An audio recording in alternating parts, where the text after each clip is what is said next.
Boa noite, Jadson. Quero agradecer aí a sua presença, tá? É um grande prazer para mim ter você aqui como meu convidado. E agradecer também em nome da minha igreja, Igreja Batista Central em Duque de Caxias. É um prazer aí ter você Amém, aí meu conosco irmão. para conversar sobre esse assunto. Tá com eco? Você está ouvindo o seu eco, Jadson, quando você fala?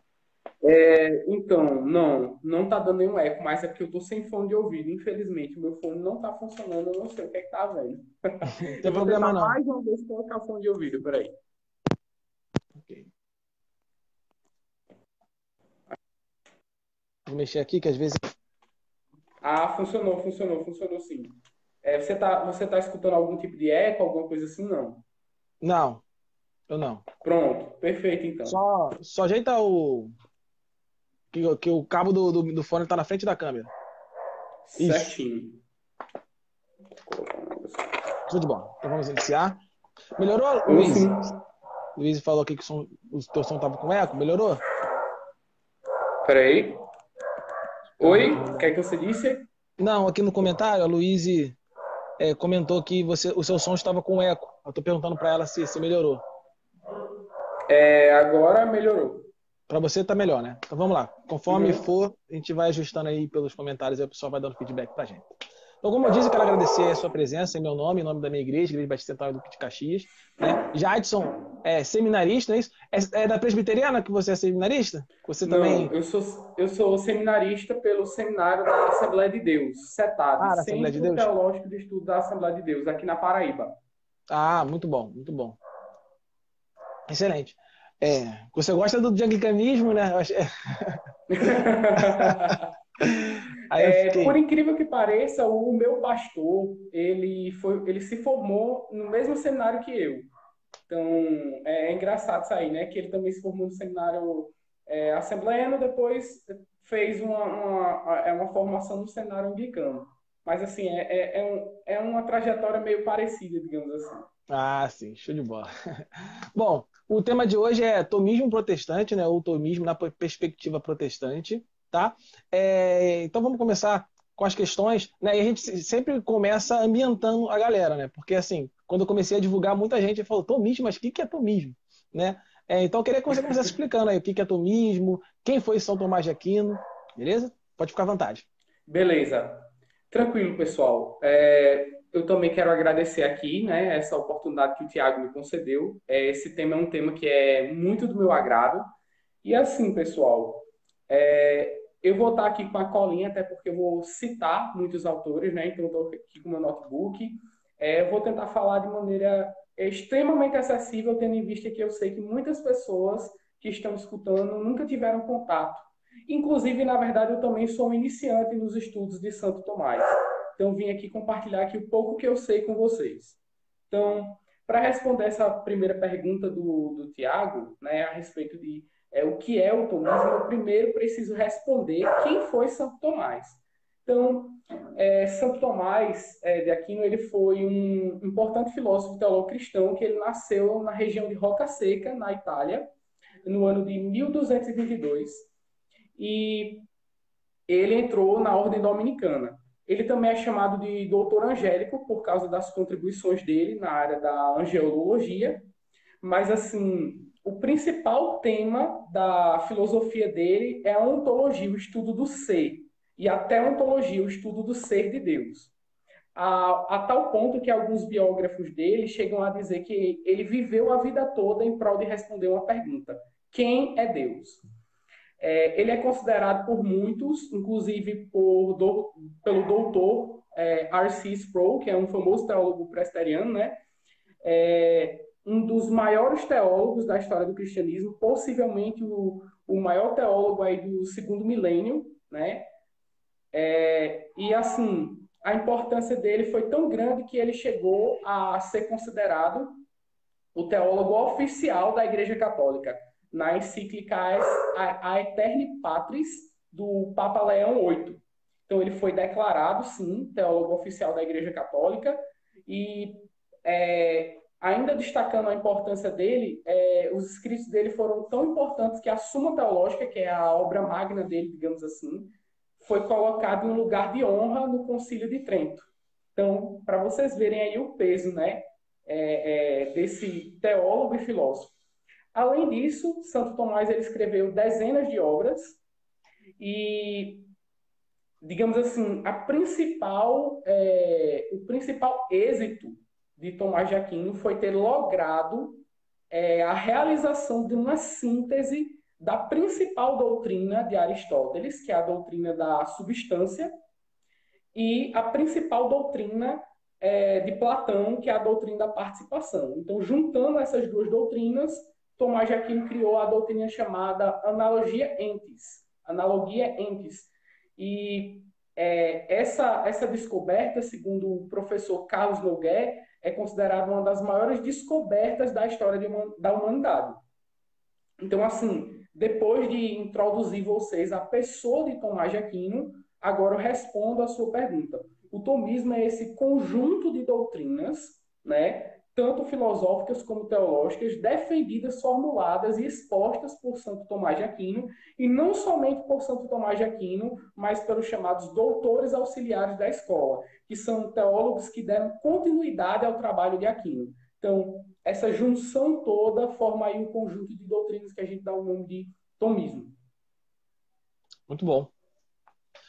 Lembrando, pessoal, que vocês podem ficar à vontade para estar contribuindo aí com seus comentários. Se quiser levantar alguma questão também, vocês podem ficar à vontade para levantar alguma questão nos comentários. Aí, na medida do possível, a gente vai estar respondendo as questões, tá?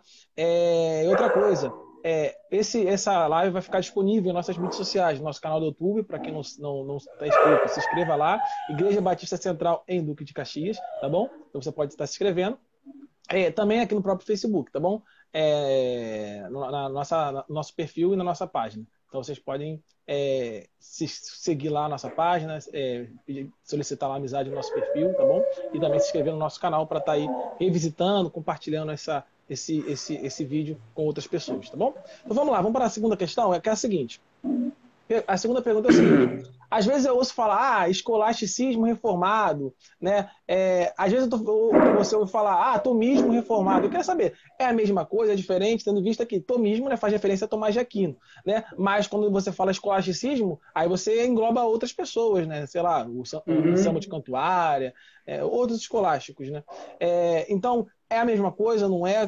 Queria que você explicasse a diferença entre os dois termos. Então, não é a mesma coisa. Eu diria da seguinte forma: todo tomista obrigatoriamente é escolástico, mas nem todo escolástico é tomista. Porque, assim, o escolasticismo ele não é um conjunto de doutrinas, como é o caso do tomismo, ou do calvinismo, ou do arminianismo, do pentecostalismo, enfim. O escolasticismo, na verdade, ele é um método de estudos e um método de debate, de disputa acadêmica. Então, assim, as principais características desse método seriam, agora eu cito o professor William Van Asselt no seu livro Introduction to Reformed Scholasticism, as principais características seriam a ênfase na sistematização do conteúdo da fé e da filosofia, ou seja, eles eram bem metódicos, eles procuravam estabelecer logo todas as doutrinas e sistematizar, ou seja, expor de uma forma que todas entrassem em harmonia. A segunda característica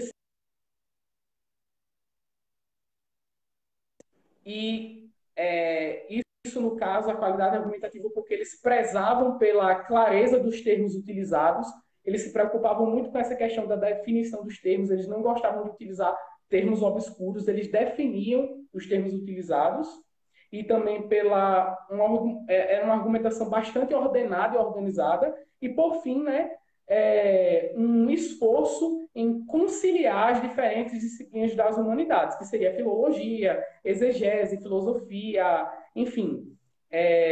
Havia esse esforço.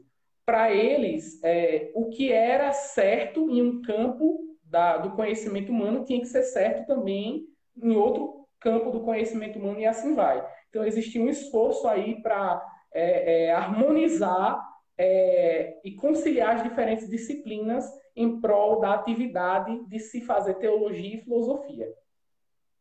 Então, assim, como eu já mencionei, o tomismo, diferente disso, ele é realmente um conjunto de doutrinas.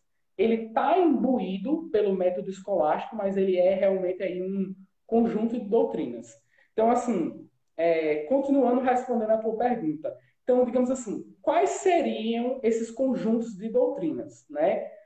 O Padre Hugon, no seu livro Os Princípios da Filosofia de São Tomás de Aquino, ele enumera pelo menos 24 teses fundamentais da filosofia tomista. Então, assim, para você ser tomista, você tem que concordar com todas essas, sem exceção. Aí, no mais, há disputas, inclusive, existem diferentes escolas dentro do tomismo.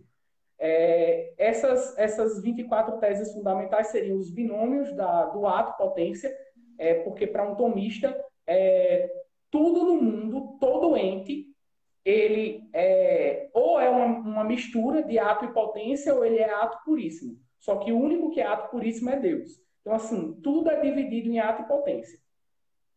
Além disso, também se ensina no tomismo que toda criatura espiritual, toda criatura espiritual, no caso os anjos, por exemplo, são absolutamente simples na sua essência. A composição que os anjos possuem, no caso, seria aí a de essência e existência de substância acidente, que a gente já vai abordar futuramente aí, né, no desenvolver da live. O ensino de que as criaturas corporais, como eu e você, são compostas de potência e ato. Aliás, no caso aí, é uma referência ao fato que há matéria-prima em nós, diferente dos anjos, onde não há matéria-prima. Na doutrina atomista também, o intelecto ele tem primazia sobre a vontade. Aí, só para contrastar, existia um filósofo que é considerado, digamos assim, entre aspas, um oponente de Santo Tomás, chamado Duns Scott, que ele ensinava que, na verdade, é a vontade que tem primazia sobre o intelecto, mas a doutrina atomista ensina que é o intelecto que tem primazia sobre a vontade. Enfim, por fim, eu cito também o fato de que, para um tomista, a existência de Deus ela pode ser provada. Nunca vai existir um tomista que diga assim, não, a existência de Deus ela é uma coisa da fé. Não, para um tomista, a existência de Deus pode ser provada racionalmente.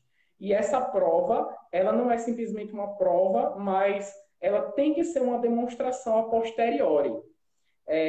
No sentido de que no tomismo se parte das criaturas para Deus, ou seja, dos efeitos para a causa, e não através de um argumento a priori, ou, como por exemplo o argumento de Santo Anselmo, ou através de uma intuição imediata, como é o caso de alguns místicos, que defendem que você toma conhecimento, você toma certeza da existência de Deus por uma experiência direta com o Criador, imediata, né?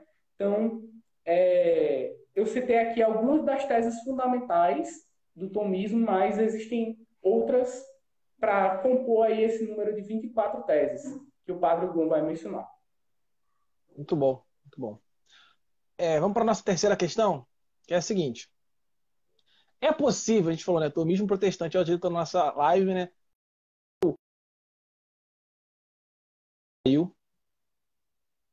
Vamos tentar restabelecer a conexão um momentinho.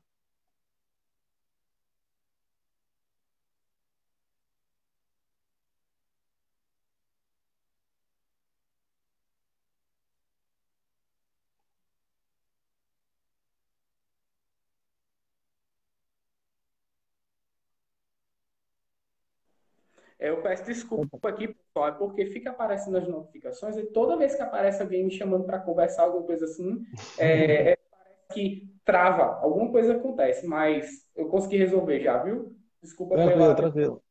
Não, sem problema. Vamos para a nossa terceira questão, que é o seguinte.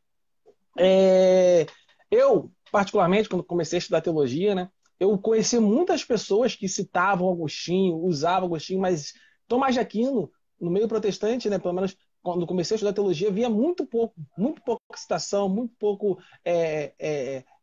trabalho teológico em cima de Santo Tomás de Aquino. Há pouco tempo que eu tenho conhecido mais pessoas assim, que nem você, tal, que são tomistas, né, ou que estudam aí o tomismo numa perspectiva protestante. Eu, até pouco tempo, eu não conhecia, né? Eu achei bem interessante.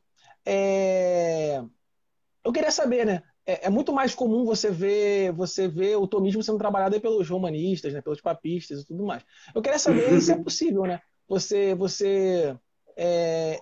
convergir, né? O tomismo, o protestantismo, né? Quais são as divergências, quais são as convergências, se é possível a gente ter realmente um tomismo protestante. Vamos lá. Então, a gente tem que distinguir o tomismo enquanto filosofia e teologia natural, ou seja, aquilo que se pode conhecer de Deus mediante a luz da razão, e a teologia sagrada, que é, no caso, a forma como os tomistas interpretam a revelação de Deus.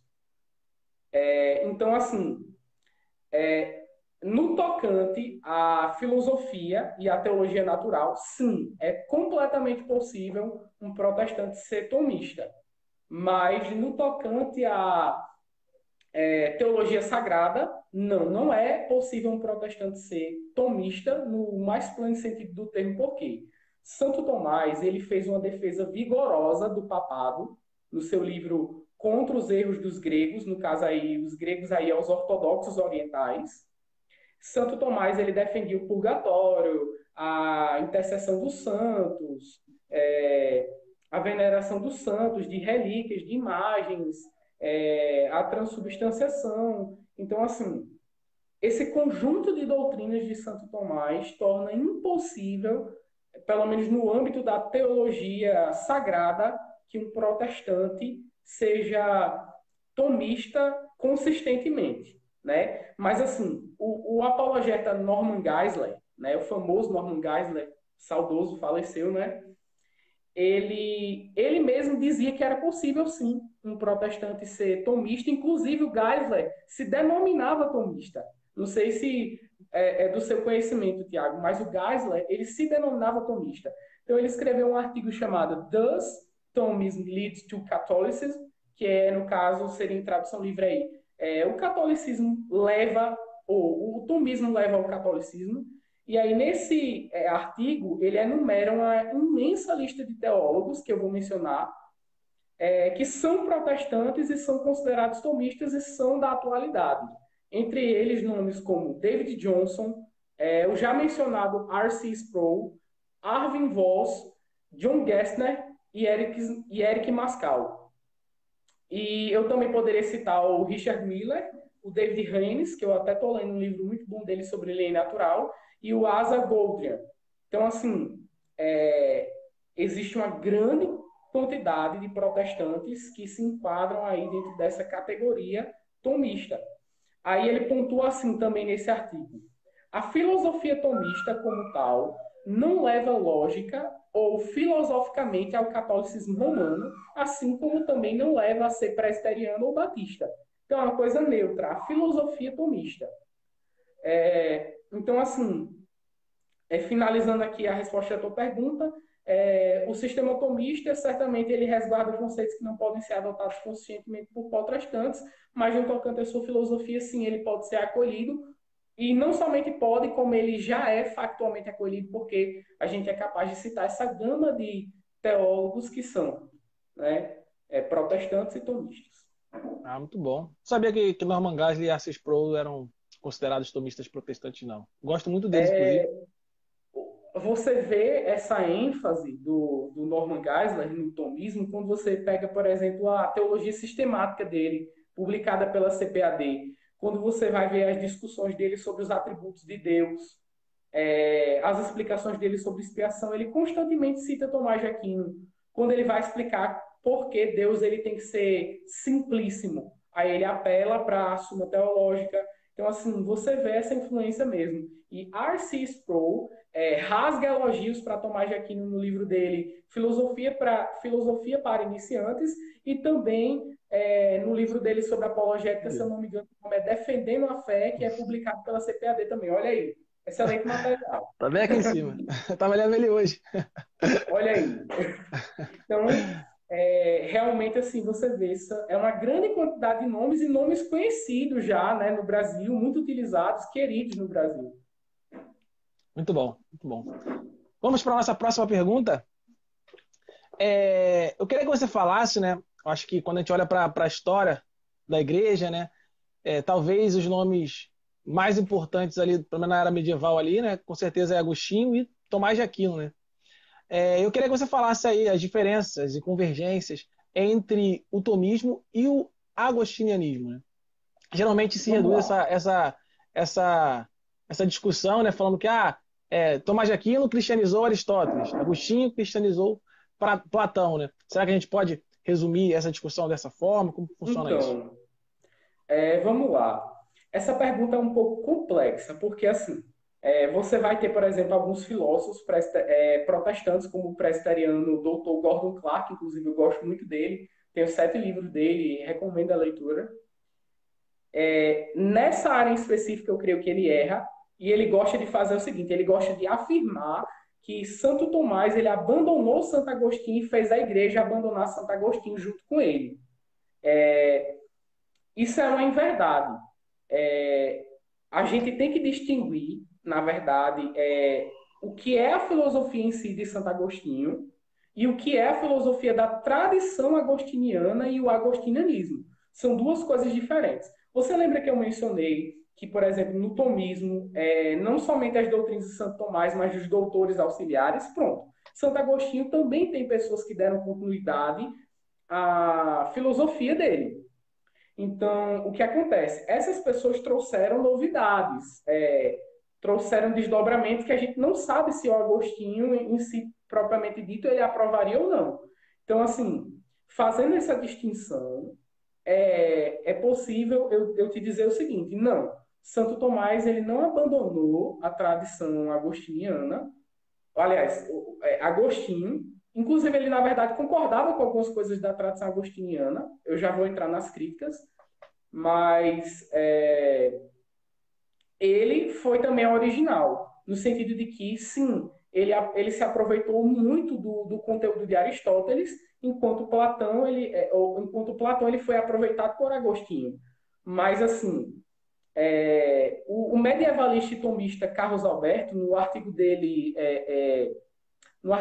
em resposta ao Clarke, né, ele escreveu um artigo em resposta a essa afirmação do filósofo presbiteriano Dr. Gordon Clark, ele vai dizer assim, no tocante a convergências entre o tomismo e o agostinianismo. Os tomistas, eles acolhem a doutrina da iluminação, que foi desenvolvida por Agostinho, na área da gnoseologia, que é como se conhece, e ele também, Santo Tomás, ele se aproveitou muito da doutrina de Agostinho no tocante à providência, predestinação e justificação. Então, assim, são muitas áreas que Tomás de Aquino ele aproveitou Agostinho. Inclusive, na Suma Teológica, Santo Agostinho é citado 2.500 vezes na Suma Teológica, que tem em torno de 4.000 páginas, aproximadamente. E Calvino, nas suas Institutas da Religião Cristã, cita Agostinho 425 vezes aproximadamente. Então, assim, Agostinho é o pai da igreja mais citado tanto por Tomás de Aquino como por Calvino. Então, esse é um dado interessante aí de mencionar. Aí vem a questão das rupturas de Tomás de Aquino com a tradição agostiniana, que, segundo o Carlos Alberto, são o fato de que Agostinho ele defendia a unicidade da forma substancial do composto humano, aliás, para ele poder também defender a unidade da alma. Ele também defendeu a matéria signata como um princípio de individuação. E ele também ele atacou o chamado ilemorfismo universal, que era uma doutrina que identificava geralmente a potência e a matéria. E ele fez isso exatamente a partir dos estudos dele, das análises dele mais precisas dos textos de Aristóteles. Então, assim, o que aconteceu? Por que foi necessário essa ruptura de Aquino com a tradição agostiniana? A tradição agostiniana ela estava imensamente influenciada pela filosofia árabe e por filósofos que eram chamados de averroístas, que já já até a gente vai entrar nesse assunto. E essas influências que a tradição agostiniana sofreu desses teólogos foram extremamente maléficas, porque, por exemplo, o agostinianismo, né, a tradição agostiniana chegou a defender, por exemplo, que os anjos eles eram constituídos de um tipo de matéria, sendo que, na verdade, a teologia cristã não ensina isso. A teologia cristã ensina que os anjos são espírito, espírito mesmo. Então, não existe matéria espiritual. O que é espiritual é totalmente diferente do material. Então, assim, foram necessárias essas e mais rupturas para evitar esses erros que a tradição agostiniana estava permitindo adentrar da filosofia árabe e dos averroístas. Então, assim, respondendo a tua outra pergunta, por que eu não gosto quando as pessoas dizem assim, Tomás de Aquino cristianizou Aristóteles,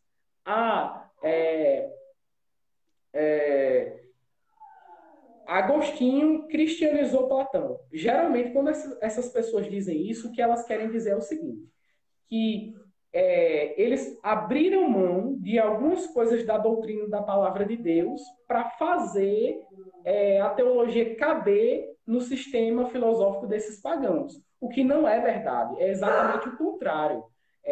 Eles corrigiram os erros cometidos por esses teólogos ou esses filósofos pagãos.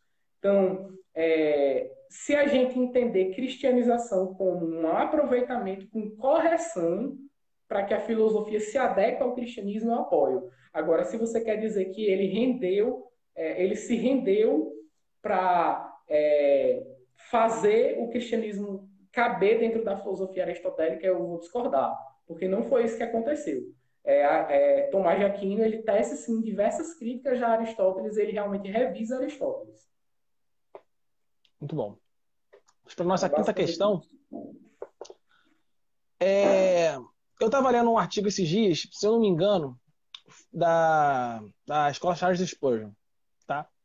E eu vi uma questão que eu achei que é interessante trazer para a discussão, que é o seguinte. Os reformadores, eles viam em Tomás de Aquino a fonte de todas as heresias defendidas pela Igreja Católica medieval, né? Que dizem que Lutero falou isso, tal, se não me engano, Lutero, né? Queria que você falasse sobre isso. Então, vamos lá.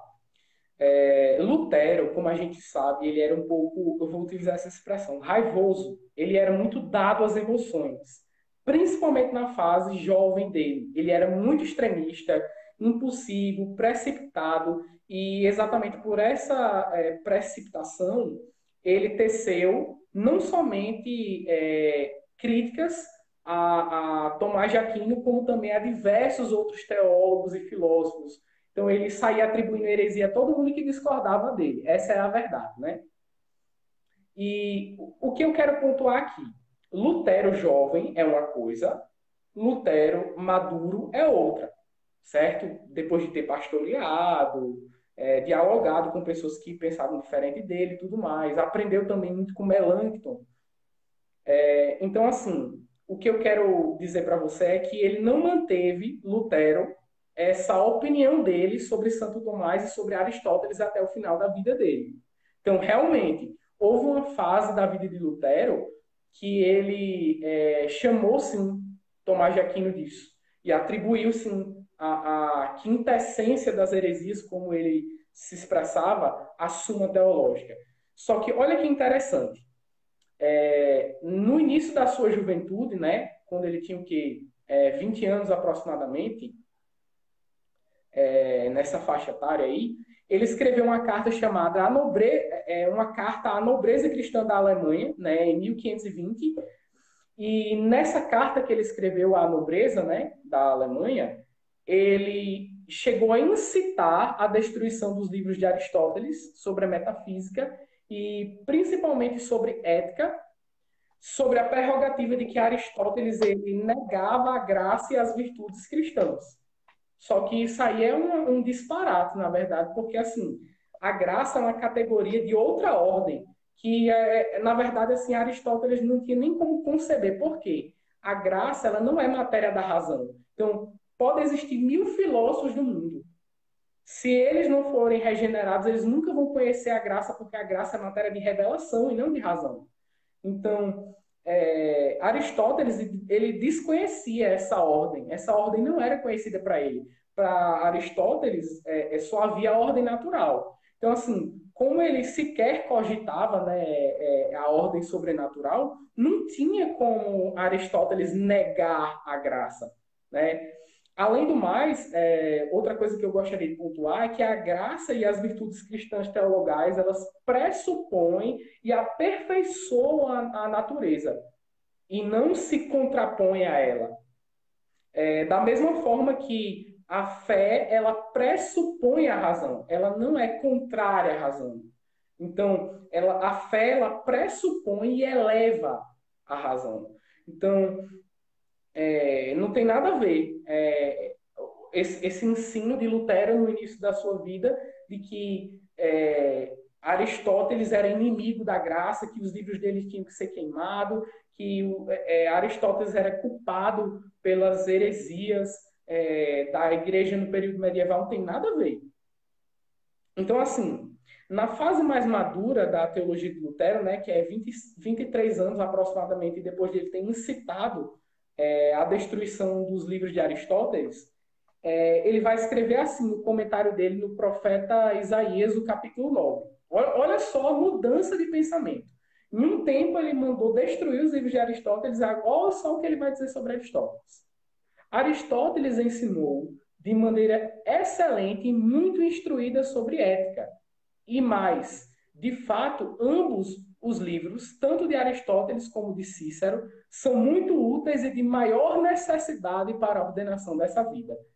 Nem parece que foi o mesmo teólogo que escreveu, né? Mas você vê aí, olha a evolução de Lutero, né? Então, assim, o motivo pelo qual Lutero odiava Santo Tomás é porque Lutero também ele tinha uma opinião de que era como se Santo Tomás ele tivesse aberto mão das doutrinas cristãs para apoiar a filosofia pagã de Aristóteles. Mas depois, quando ele mudou de opinião sobre Aristóteles, consequentemente ele mudou de opinião sobre Tomás de Aquino também. Então, assim, pulando aqui, né, desse reformador, né, tão icônico, no tocante àquele que era amigo de Lutero, nem preciso mencionar. Philippe Melanchthon, ele era tão aristotélico que ele escreveu comentários ao De Anima, de Aristóteles, e também ao Ética Nicômaco. E, assim, ele constantemente apelava a Aristóteles para explicar coisas. Você pode ver isso no livro dele, Lote Theologique. Foi até traduzido aí pela editora Concórdia, recomendo. Um material muito bom para a gente conhecer também até mesmo o escolacismo protestante. Já saindo do âmbito do luteranismo, a gente vai ter o seguinte: Calvino, ele não cita Aquino como herege, em nenhum momento da vida dele ele cita Aquino como herege, embora que em algumas passagens nas Institutas ele corrige algumas coisas que Aquino falou. Já no tocante a outros reformadores, Calvino com certeza ele não era tomista. Na verdade, Calvino ele não seguia nenhuma escola filosófica, porque na verdade a formação de Calvino foi muito pobre no tocante à filosofia. Calvino ele era realmente um exegeta. Era aquele teólogo de passar o dia todo estudando a Bíblia e expondo a Bíblia, ensinando a Bíblia.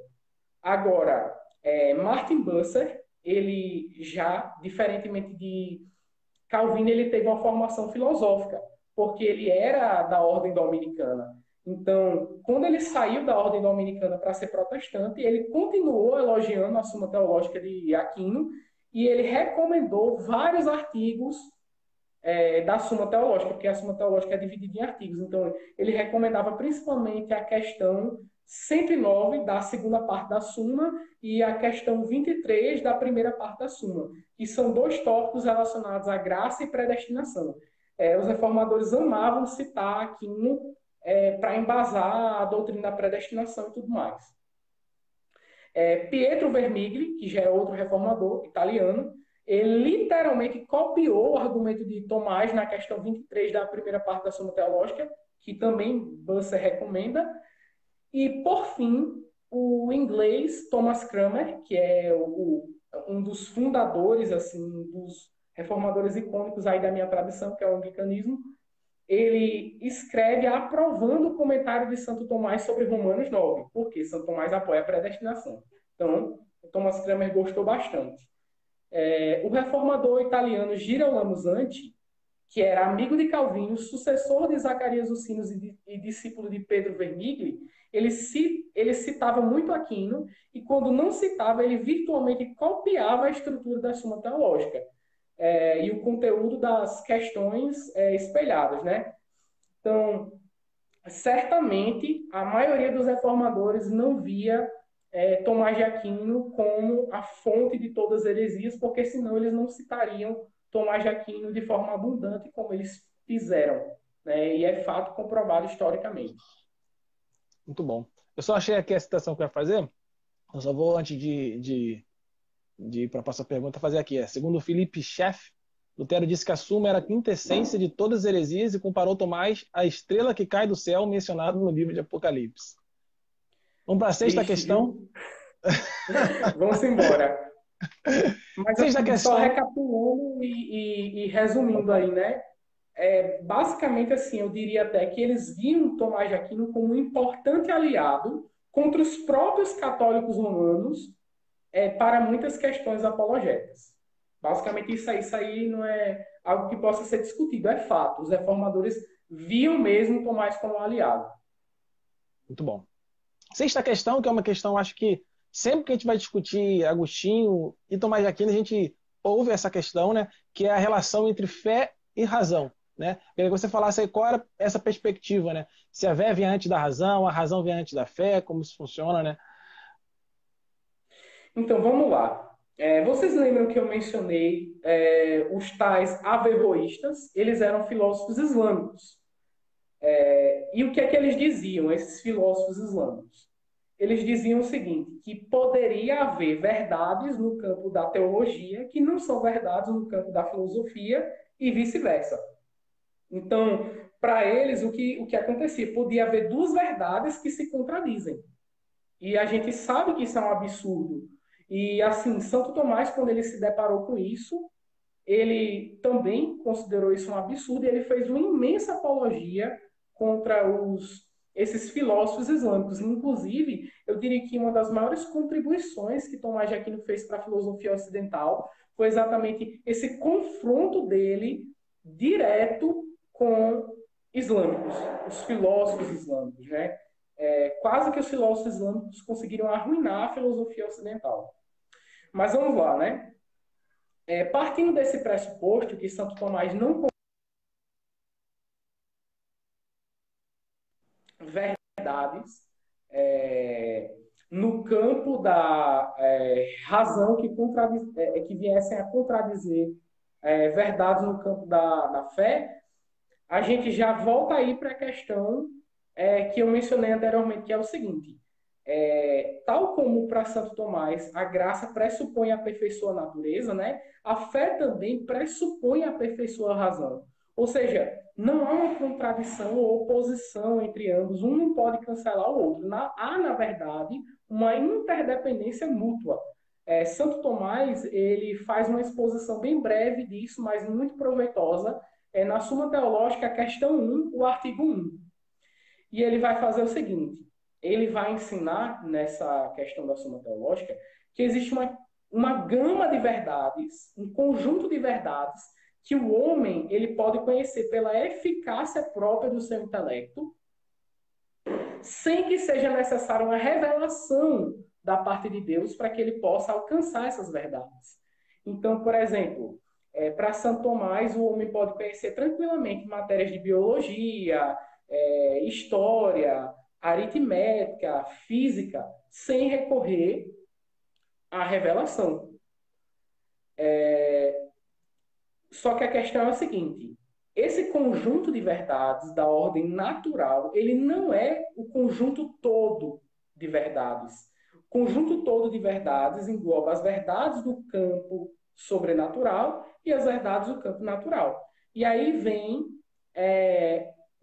a pontuação genial de Santo Tomás. Ele vai dizer o seguinte, que como existem essas matérias que são de ordem sobrenatural, elas ultrapassam a potência, ou seja, a capacidade da razão humana, essa capacidade que a razão humana ela tem de, por si mesma, alcançar algumas verdades. Então, como são verdades que ultrapassam a nossa compreensão, se torna necessário, obviamente, que Deus as revele, porque senão jamais poderíamos conhecê-las e fazer o uso frutífero delas. Então, assim, em suma, aquilo que é de razão pode ser alcançado pela capacidade própria do intelecto humano, mas aquilo que é de fé, de revelação, obviamente, como já diz, né, o nome, tem que ser revelado, tem que ser entregue da parte de Deus. Aí, só para finalizar, o Frei Dominique Led, né, ele, um tomista, ele vai explicar o seguinte: como a verdade ela não é algo subjetivo, ou seja, não é algo que está só na nossa cabeça, mas está exterior a nós, ela é uma realidade que está objetivamente fora do ser humano.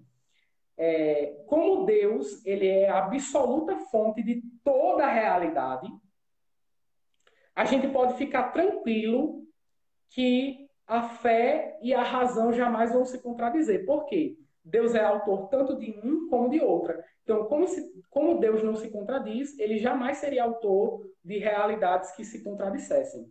Então, para Santo Tomás existe uma ênfase bastante elevada no fato de que as verdades da razão jamais vão contradizer as verdades da revelação, e as verdades da revelação não vão contradizer as verdades da razão. Então, por exemplo, se eu chego a uma conclusão na teologia que vai contra a razão, eu entro em uma contradição na área da teologia. Para Santo Tomás, a minha interpretação da teologia é que está errada. Não é a teologia que tem contradição, é a minha interpretação que está errada e eu tenho que rever à luz da razão onde é que eu estou errando. Então, isso também serve para a razão. A teologia jamais vai revelar coisas para nós que a razão vai contradizer. Então, existe eu vou utilizar esse termo, essa sinergia. Andam juntos, cooperam. Então, assim, só um exemplo de matéria de razão e matéria de revelação. A doutrina da Trindade, por exemplo, ela é matéria de revelação. Porque não importa quanto o homem raciocina, ele jamais vai descobrir que Deus é um e três ao mesmo tempo, em dois sentidos diferentes. Mas a existência de Deus, ela é matéria de razão. Por quê? Porque ela pode ser demonstrada. Então, olha que interessante. Se Deus não existe, ele não pode nem ser triuno. Então, olha como a verdade da revelação ela depende, em certo sentido, da razão. Porque se você primeiro não acredita na existência de Deus, você não pode acreditar que Deus é trino. Que ele sequer existiria para ser trino. Então, é isso. E só outra pontuação. Quando nós dizemos que Deus existe, a gente está utilizando aí uma linguagem analógica, é apenas uma maneira de se expressar. O correto não é dizer que Deus existe, mas que ele é. Ele é. Deus ele não existe, ele é. Por quê? Existir significa estar fora de sua causa. Como Deus é incausado, logo ele não existe, ele é. Muito bom. Não sei se é por isso que pela essa ênfase, né? Não sei se eu posso dizer nessa fé racional, vamos dizer assim, que eu vejo assim, pelo menos eu vejo muito em tomistas essa valorização da vida intelectual. Inclusive, a gente está fazendo uma série aqui na minha igreja, na quinta-feira, a última live agora, sobre a vida intelectual do cristão, a importância do desenvolvimento intelectual para a glória e honra de Deus. E um dos livros que a gente está usando como base é A Vida Intelectual do Sertilange, não sei se você conhece. Conheço sim, material muito bom. Eu gosto muito do livro. Esse, usei também uma introdução do livro do Craig. Não sei se o Craig é tomista, não sei se você pode dizer, né? O Craig, ele é molinista, só que o molinismo de Craig não é o molinismo original. Em que sentido? Já que você trouxe essa discussão. Existia um grande debate na Igreja Católica comparável ao debate que houve no meio protestante entre arminianos e calvinistas. Esse debate se deu entre dois grupos, os tomistas, que eram os dominicanos, e os jesuítas, que eram os molinistas, seguidores dali de Luiz Molina.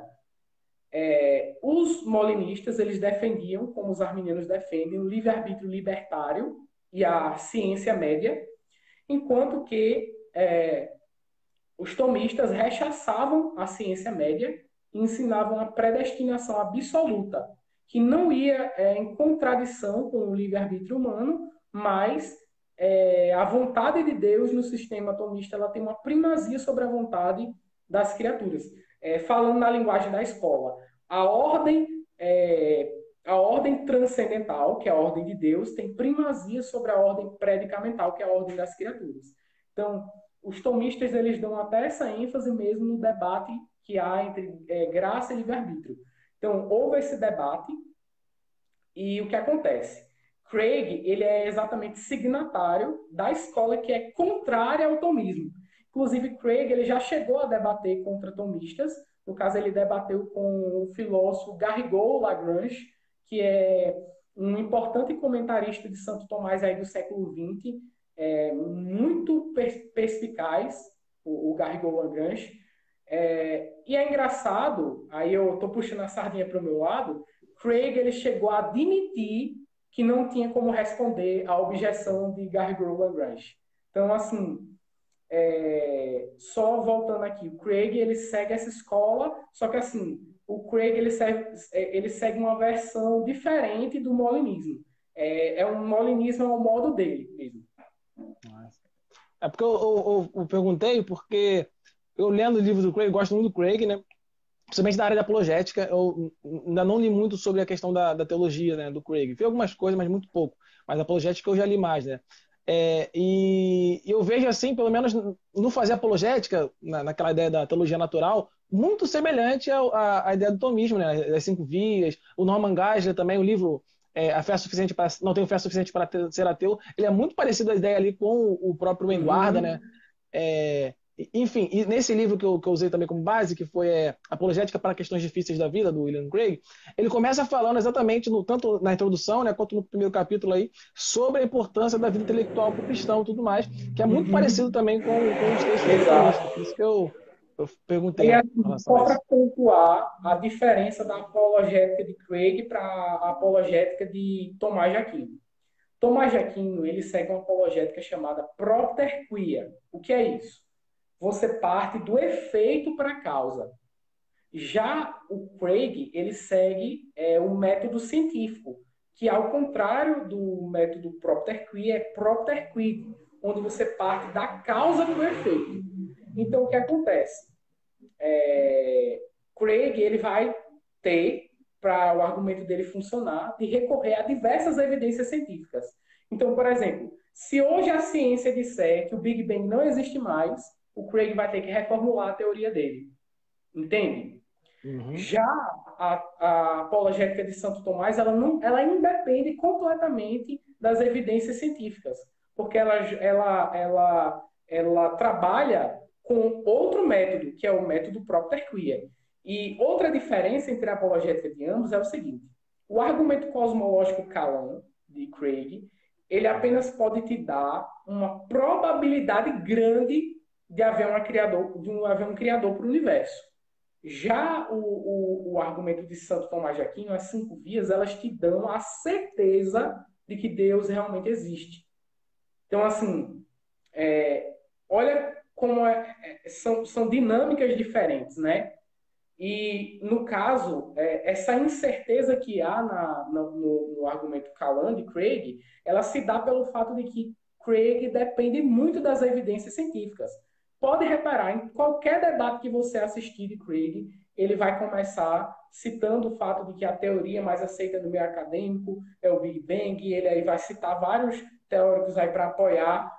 Enfim, para você ter ideia, ainda que fosse provado que o universo é eterno, ou seja, existiu desde sempre, as 5 vias de Santo Tomás ainda permanecem de pé. São vias tão poderosas e eu vou até utilizar esse termo, infalíveis, que funcionariam até mesmo na hipótese de um universo que é eterno. Mas sabemos que o universo não é eterno. Enfim, é isso, sabe? São essas as diferenças. Muito interessante, muito interessante. Não conhecia. Qual é o nome? Propter quia? Propter quid e propter quia. Propter qui é a demonstração metafísica e propter quid é a demonstração propriamente científica. Muito bom, muito legal. Vamos para a próxima questão. Primeira vez que eu abri a Suma Teológica, né, eu tive muita dificuldade de ler. Muita dificuldade de ler. Não sei se você teve essa mesma dificuldade na primeira vez que você leu e tudo mais. Sim, sim. De início, eu creio que todos têm, né? A menos que você pegue uma Suma Teológica, que não foi o meu caso, que venha já no início com um sumário, um índice de termos. Geralmente as sumas teológicas que vendem, elas vêm com um glossáriozinho. Mas, né, a minha também não foi o caso. Foi terrível. Eu fiquei papo de 3 horas para ler 2 páginas, assim. Foi assim, eu fiquei, gente, tentando Entendo. traduzir tempo por tempo, pesquisando tempo por tempo na internet. Rapaz, foi muito difícil, assim, ler inicialmente, né? Então, assim, eu queria que você explicasse para a gente aí os principais conceitos de Tomás, exatamente para a pessoa aí começar a entender aí a cabeça um pouco de Tomás. Claro, né, não tem como explicar todos os conceitos, mas aí o que você acha aí mais importante? Até separei alguns aqui que eu costumo ouvir muito quando eu converso sobre Tomás, né? Ato, Uhum. potências, causas, né? Material, formal, eficiente, enfim, né? Aí fica à vontade aí. Então, além desses conceitos, né, que você mencionou, outros conceitos essenciais para você entender Tomás de Aquino é o conceito de essência, ato de ser, existência, substância e acidentes. Praticamente assim, na suma toda, você vai ver Santo Tomás falando desses termos, né? Então, vamos lá. Primeiro, a respeito de potência e ato, que, como já mencionei, são binômios, ou seja, são conceitos que eles são entendidos e explicados por causa da relação mútua entre eles. A potência, no caso, seria a capacidade para algo, e o ato, no caso, é a realização da potência, desse algo para o qual, né, aquele ente tem capacidade. A potência, em outras palavras, é o que pode ser aperfeiçoado.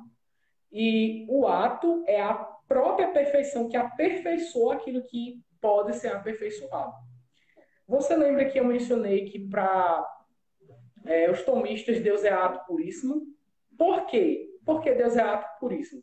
Porque Deus, ele é pura perfeição. Ele é perfeitíssimo, ele tem todas as perfeições. Então, como Deus ele tem todas as perfeições, ele não pode ser aperfeiçoado. E se ele não pode ser aperfeiçoado, não pode haver potência em Deus, somente a outra forma de potência que eu já vou entrar. Mas não pode haver potência para receber perfeição em Deus, porque ele não precisa ser aperfeiçoado. Ele é o mesmo. Inclusive, a doutrina da imutabilidade de Deus, ela depende dessa doutrina. Porque se Deus ele pudesse ser aperfeiçoado, ele poderia mudar. Porque ser aperfeiçoado é se tornar mais do que você é atualmente. Então, como Deus ele não pode ser aperfeiçoado, necessariamente ele é imutável. Ele não recebe nada de fora, ele já é completo em si mesmo. Então, partindo aqui para a questão da potência. A potência, segundo Aristóteles, no seu livro de física, né, é a capacidade para agir ou receber. Como assim? A potência ela é dividida em duas. Uma é a potência ativa, que é a potência para agir, para dar, para conceder, e a outra é a potência passiva, e obter. Para que fique mais claro para você que está me ouvindo, eu vou dar um exemplo. O copo de água que está a 0 graus Celsius, ele tem potência passiva para receber aumento de temperatura. Ou seja, para que a temperatura dele se eleve. Já um copo de água que está a 50 graus Celsius, ele tem potência ativa para aquecer outro corpo. Então, veja, aquele copo que está frio, ele recebe energia. Então, ele tem potência passiva para receber. Já aquele copo que está quente, ele tem potência ativa para conceder a energia. Então, essa é basicamente a diferença. Olha que interessante. Um copo de água que está a 0 graus Celsius, ele está em potência para alcançar 100 graus Celsius, certo? Então, quando eu coloco ele no fogão para aquecer, para que ele alcance essa temperatura, o fogão ele age como a causa do aquecimento do copo de água.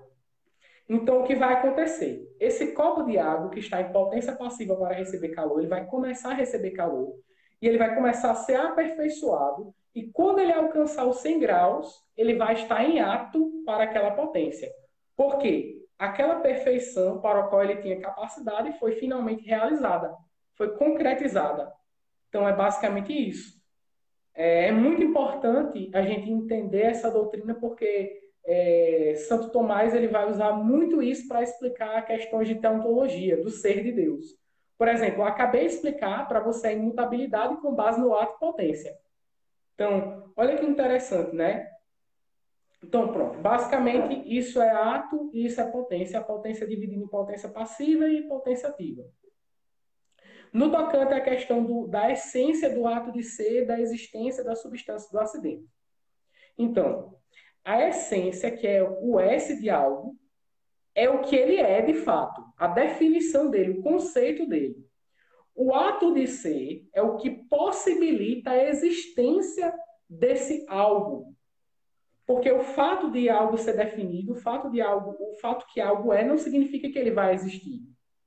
O mero conceito de algo não implica que ele vai existir. Então, o ato de ser, que é chamado actus essendi na filosofia tomista, é o que possibilita a existência de algo.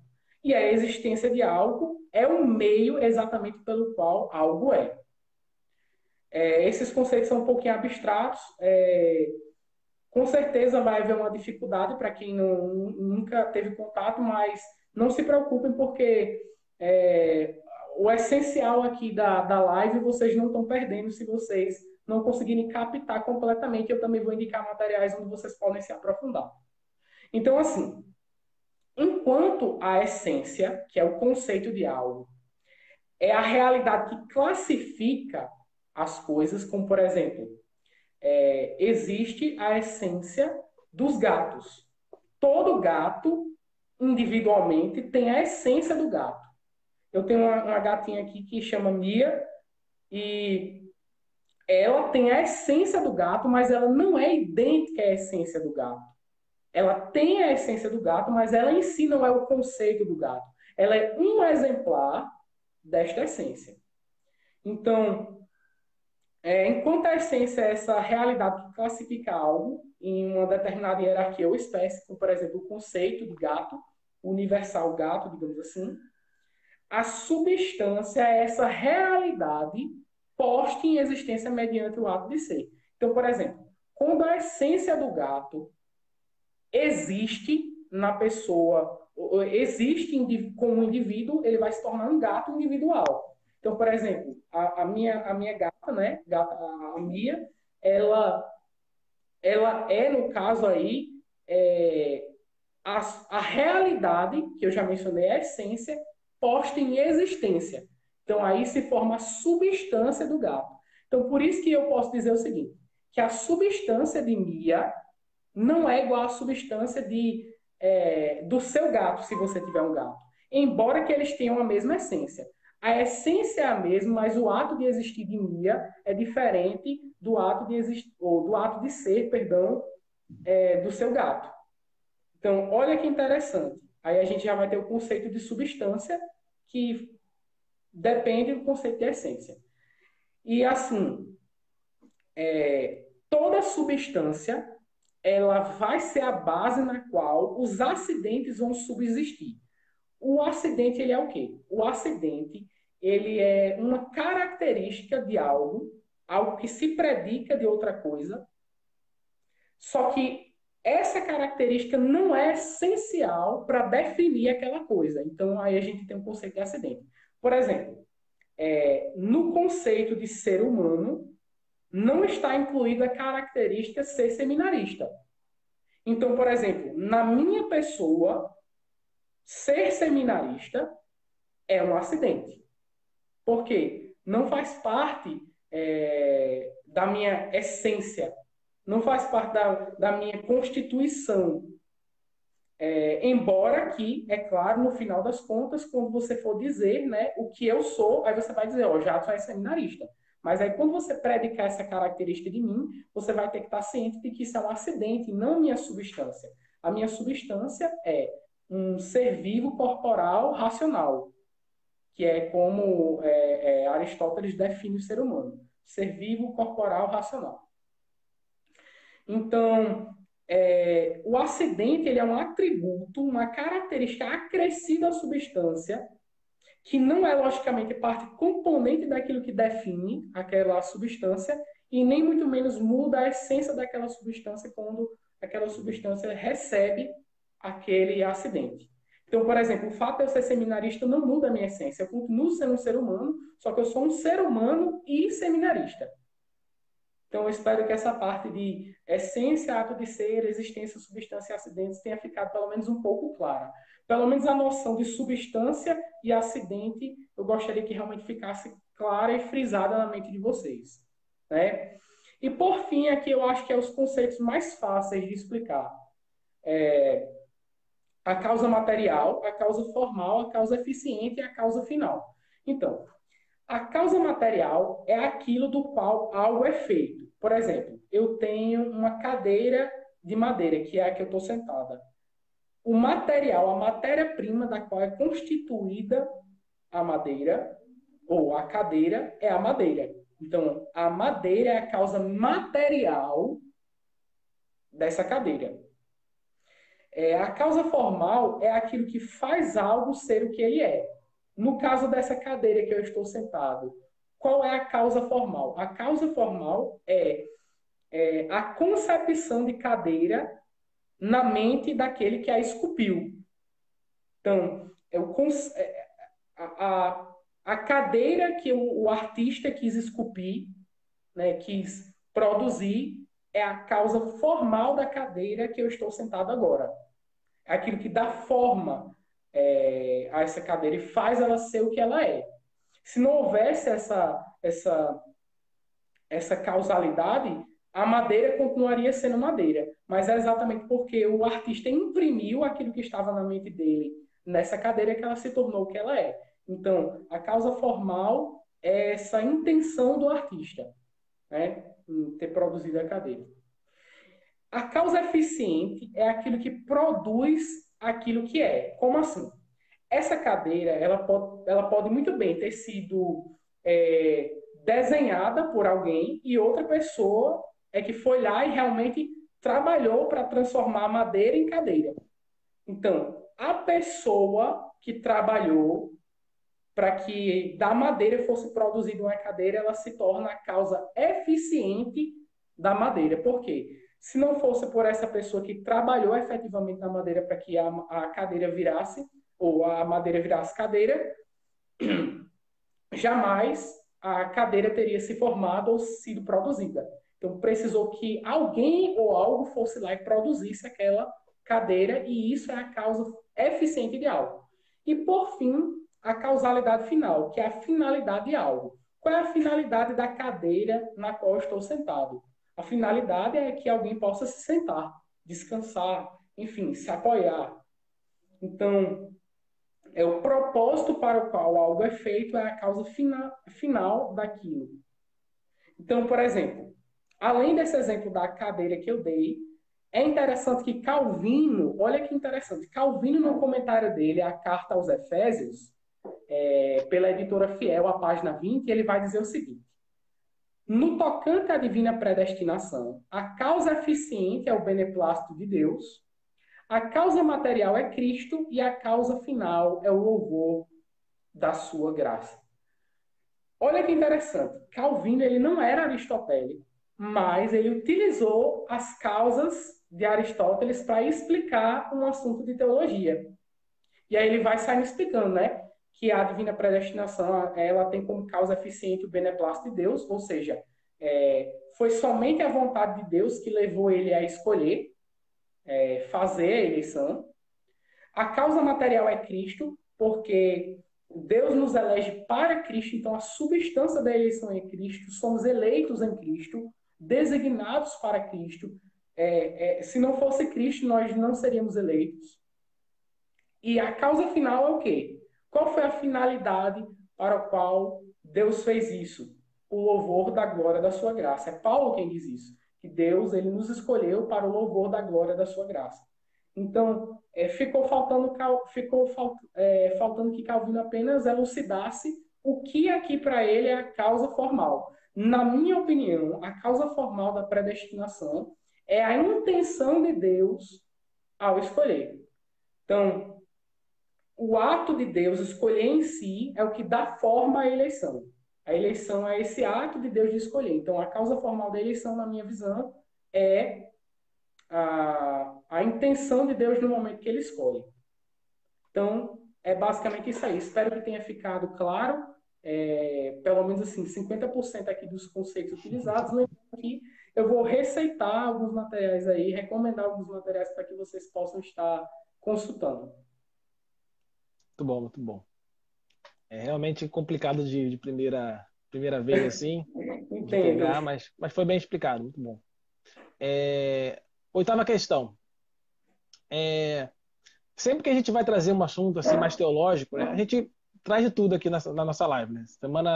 Agora eu não lembro se foi semana passada ou semana retrasada. Acho que foi semana passada, a gente falou sobre futebol e cristianismo, então é um assunto mais popular, né? Que as pessoas têm mais facilidade. Hoje é atomismo, né? Semana que vem a gente vai falar sobre relacionamento, a partir do livro. A gente está discutindo um livro do Gary Chapman, As 5 Linguagens do Amor, e na outra semana a gente já vai falar de estoicismo. Então, assim. Rapaz, bem diversificado, né? Bem diversificado, exato. E assim, sempre que a gente pega um assunto um pouco mais assim, né, que as pessoas têm um pouco mais de dificuldade, teologia e tudo mais, a pergunta que as pessoas fazem é o seguinte: tá bom, Thiago, mas por que eu tenho que aprender isso?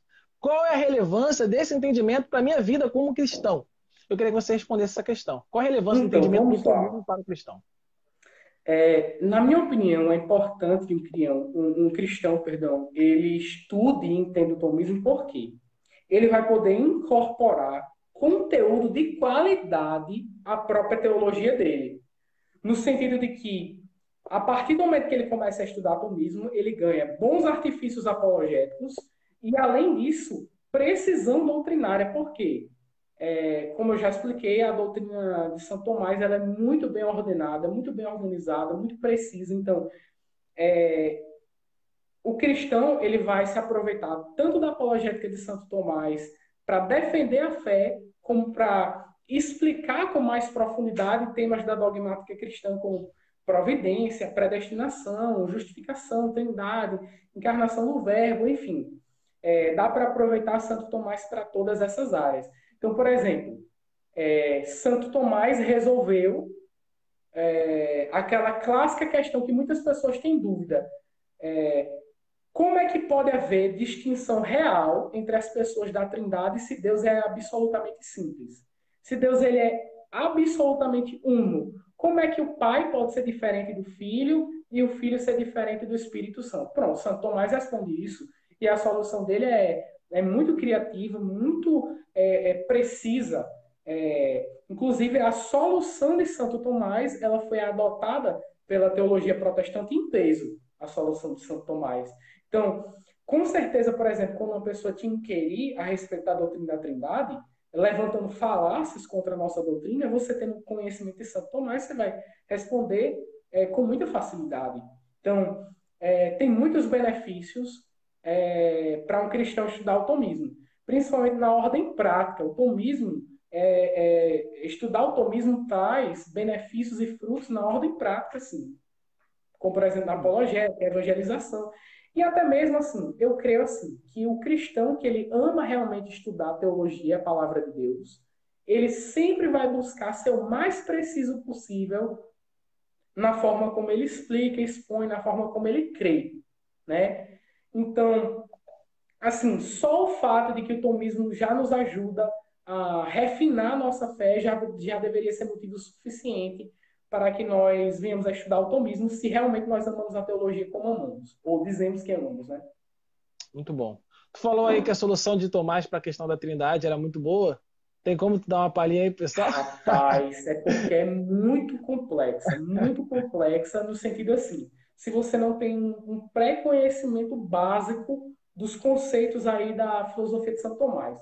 Mas assim, o que eu posso te dizer assim, resumindo, é o seguinte: Santo Tomás ele aponta que o que distingue as três pessoas da Trindade são as relações interpessoais entre elas. Em qual sentido? Quando se diz, por exemplo, que o filho foi gerado do pai, não se pode concluir que, por exemplo, a relação que há entre o Espírito Santo e o pai vai ser a mesma que o filho tem com o pai. Então, a relação de geração, que é essa relação que relação filho-pai, ela se distingue realmente da relação que o pai e o espírito ou o filho têm com o Espírito Santo. Então, por meio das relações interpessoais, né, de origem e processão, chamado na dogmática cristã, as relações de origem e processão, Santo Tomás vai apontar onde a gente pode fazer as distinções reais, sem que isso prejudique a simplicidade de Deus. Porque como é só uma distinção real no tocante à relação, não vai atrapalhar na substância de Deus, não vai atrapalhar na essência divina. Então, assim, só dando uma palhinha aqui, uma explicação extremamente superficial. Mas, basicamente, a resposta que Santo Tomás dá a esse questionamento é baseado nas relações de processão e origem. Inclusive, é por esse motivo que existe uma ênfase tão grande nos teólogos, né, da patrística em afirmar que o Filho é gerado do Pai e que o Espírito Santo procede do Pai. Por quê? Porque é exatamente através dessas relações que você pode definir as distinções reais na Trindade. Sem essas relações de processão, de origem, sem as relações interpessoais, de oposição, né, entre as pessoas, você cai em unicismo. Um teólogo que escreveu muito bem sobre isso, inclusive, foi Jacó Armínio. Jacó Armínio ele teve um debate sobre esse assunto. Então, se vocês consultarem ali as obras de Armínio, volume 1, publicado pela CPAD, vai ter um trecho onde basicamente Armínio vai comentar que é a distinção real entre as pessoas da Trindade gerada aí pelas essas relações de processão e origem que permitem com que o cristão ele mantenha a doutrina da unidade absoluta de Deus ao mesmo tempo que ele se esquiva do unicismo, sabelianismo e outras heresias relacionadas a esse assunto. Então, é basicamente isso aí. Muito bom, muito bom. Vamos para a nossa nona pergunta, são 10 perguntas. Eu queria que você falasse aí os principais nomes, né, dentre os reformadores que podem ser considerados tomistas e dentre também os protestantes da atualidade. Então, assim, eu já fiz menção de vários nomes na live, né? Mas, assim, eu gostaria de acrescentar dois nomes que eu acho fundamental, assim, indispensável que você... Aliás, eu não vou mencionar esse outro, eu quero só mencionar dois, porque de todo jeito eu já vou mencionar o material deles como conteúdo para aprofundamento. Então, só vou mencionar esses dois. O Turrentini, né, François Turrentini, que escreveu o Compêndio de Teologia Apologética, ele cita muito Aquino, em concordância com Aquino. E John Owen, eu não sei se vocês sabiam, mas a doutrina da encarnação de John Owen, ele mesmo diz que é praticamente uma cópia da doutrina de Santo Tomás e que deve ter Santo Tomás, pela, pela sintetização que ele faz da doutrina da encarnação. Então, você vê aí, né? Um nome como Príncipe dos Puritanos, ele era tomista. François Turrentini, que é considerado campeão do escolasticismo reformado, ele era tomista. Inclusive, o presidente da Assembleia de Westminster, William Twice, ele escreveu uma tese a favor da escola, que é a escola de Santo Tomás, que é a escola dominicana. Então, ele faz uma apologia de uma doutrina dominicana lá, referência à questão da predestinação, E aí ele não apenas cita Santo Tomás, como cita outros teólogos católicos que deram continuidade à doutrina de Santo Tomás. Então, você tem grandes nomes aí. Ah, outro nome importante de mencionar, só que infelizmente não tem nenhuma obra traduzida para o português. É o teólogo Gisberto Voetius, que inclusive, se eu não me engano, ele debateu até com o próprio Armínio. Gisberto Voetius, ele chegou a debater com o famoso filósofo Descartes. E no debate que ele teve com Descartes, dizem, né, que ele venceu, ele conseguiu expulsar Descartes da faculdade. E a doutrina que Gisberto Boetis usou para refutar Descartes foi exatamente uma das doutrinas que são aí doutrinas de assinatura do tomismo, que é a doutrina da pré-moção física. Infelizmente, eu não tenho muito espaço para abordar esse assunto aqui, mas no e-book que eu escrevi, que eu vou deixar até o link aí para vocês, eu exponho melhor essa doutrina. Então, é bastante interessante como tem muitos nomes que eram signatários aí da escola de São Tomás. Por fim, eu só queria mencionar o seguinte, que no debate que Armínio teve com um teólogo reformado, não estou recordando o nome dele agora, mas ele teve um debate, está registrado isso aí nas obras de Armínio, volume 2, para quem quiser conferir. Ah, lembrei, o Francis Júnior vai mencionar que dentre os teólogos reformados havia uma grande quantidade de teólogos que eram signatários da posição de Santo Tomás. Então, assim, geral, é um fato histórico mesmo que houveram muitos reformadores e teólogos reformados e protestantes tomistas. Muito bom, muito bom. Bom, a gente vai terminar agora a nossa 10ª questão, exatamente com a indicação de conteúdos para aprofundamento. Eu, assim, como eu falei no início, né? Eu estou começando a conhecer o tomismo, eu conheço muito pouco, muito pouco. Eu até cheguei a te mandar mensagem no WhatsApp, né, te pedindo indicação. Sim, sim. Exatamente porque eu tenho interesse em conhecer, eu acho muito interessante. Eu já tentei ler alguma coisa, né, de Tomás de Aquino de forma direta, né, ler, né, a Suma. Peguei um outro livro dele, também não lembro exatamente o nome também, comecei a ler também.